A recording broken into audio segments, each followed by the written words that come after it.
Okay, let's just jump right in. Today we're going to break down two totally different ways of thinking about retirement. The American system, with 401ks and IRAs, and Singapore's national plan, the Central Provident Fund, or CPF.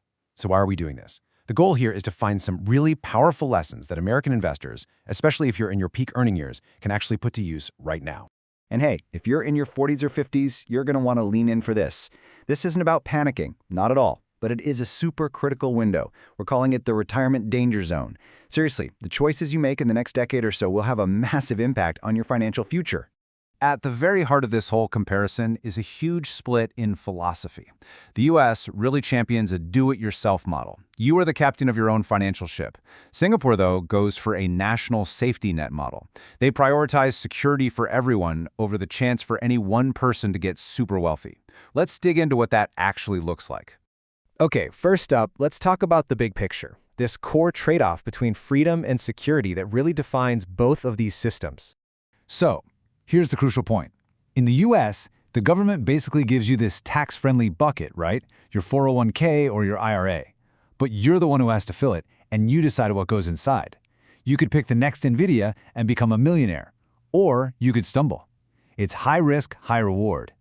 In Singapore, the government makes you save in their fund, the CPF, and they manage it with a very clear goal, to make sure everyone has a home, healthcare, and a basic income for life.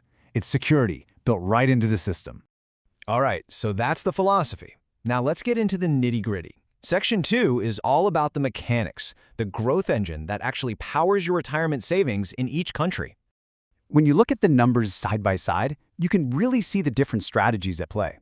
Singapore's system, it's tied directly to your salary, but only up to a point. But now, look over at the US column. The real game changer here is that age 50-plus catch-up line. Man, for those of us in that danger zone, that is a massive, massive advantage. And this number just perfectly illustrates that point. $41,100. Once you hit 50 in the US, the system basically lets you contribute that much every single year between your 401k and your IRA. It's designed to let you make a powerful sprint to the finish line during your highest earning years. That's an option that just doesn't even exist in Singapore. This brings us right back to that idea of control. Who's really in the driver's seat? In the US, especially if you have a self-directed IRA, it's all you. You can buy individual stocks, you can play with advanced option strategies, you have total freedom. In Singapore, your options are way more limited. Most of the money just sits in these default government-run accounts, and if you do want to invest it, you have a very short, very restricted menu to choose from. But with great freedom comes great risk. The U.S. system has no floor. None. A bad market crash could wipe 30% off your 401k in a month. Now this is where the Singapore model really starts to shine. It has a guaranteed floor. Your principal is protected, and it's guaranteed to earn a minimum amount of interest no matter what the stock market is doing. And that guaranteed floor, it comes with a very specific, very real number, 4%. That is the guaranteed, risk-free annual return on the money in Singapore's special account, which is the bucket for retirement. For a U.S. investor who's looking for some stability, a guaranteed 4% return, that is the kind of safe anchor that is the absolute envy of the DIY world. So, you've saved and grown your money. Awesome. Now what? How do you actually get it back? Let's take a look at the finish line, the payout phase.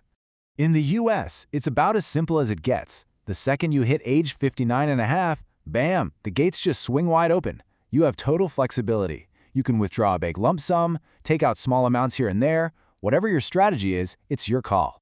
Singapore takes a completely different road with their national annuity plan called CPF Life. You don't just get a giant pot of gold. Instead, you trade in your savings for a promise, a monthly paycheck that will keep coming for the rest of your life. It's all about getting rid of that fear of outliving your money.